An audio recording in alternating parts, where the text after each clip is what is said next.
রাধে রাধে বন্ধুরা, মেয়ে দুদিন ধরে মেহেন্দি পড়ার জন্য পাগল করে দিচ্ছিল, তাই পড়াচ্ছিলাম আর ঠাম্মা পাশে বসে বসে দেখছিল। তারপর মেয়ের পড়া হয়ে গিয়ে মেহেন্দি শুকিয়ে তোলাও হয়ে গেছে। তারপর আমিও আবার একটু পড়ে নিলাম এপাশ ওপাশে। আর পড়া কমপ্লিট হওয়ার আগেই কর্তামশাই ঘুগনি নিয়ে এসেছিলো, তাই ঘুগনি খাওয়ার জন্য মেহেন্দি পড়া বন্ধ করে ঘুগনি খেয়ে নিয়ে তারপরে আবার মেহেন্দি পড়তে বসেছি। আর ফাইনালি এই ডিজাইনটুকু করেছি। তারপরে আর ইচ্ছা করছিল না, এখন আর সেই ধৈর্য আসে না করার। যাই হোক, পরের দিন দেখো কি সুন্দর কালার এসেছে হাতে।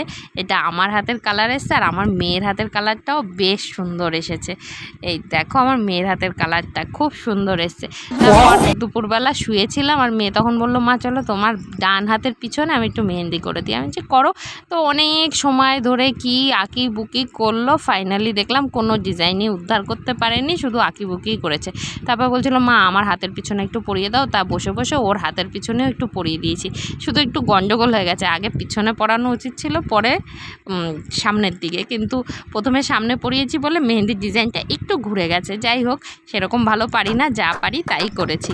আর এখানে এই যে মেয়ের হাতের ভিডিও করছি, সঙ্গে আমার হাতেরও একটু ভিডিও করে নিচ্ছি। মেহেন্দি পড়লে না মনটা বেশ ভালোই লাগে, বেশ একটু খুশি খুশি লাগে। আমার তো লাগে, কার কেমন হয় জানি না, আমার বেশ ভালো লাগে। আর এখানে মা মেয়ে মেহেন্দি পড়েছি, গল্প করছে, আর পাশে আমার মা বসে বসে দেখছে আর হাসছে, আর এটা ওটা গল্প করছে। তারপরে তো গল্প টল্প সারা হয়ে গেল, রাতও অনেক হয়ে গেছে। আর দুপুরবেলা চিকেন হয়েছিল, আর তাই রাত্রিবেলা একটু লুচি করে নিয়ে চিকেন আর লুচি দিয়ে ডিনারটা সেরে ফেললাম। আর ভিডিওটা এখানেই শেষ করলাম, পরের ভিডিওর জন্য অপেক্ষা করো। তাহলে আজকে আসি, টাটা।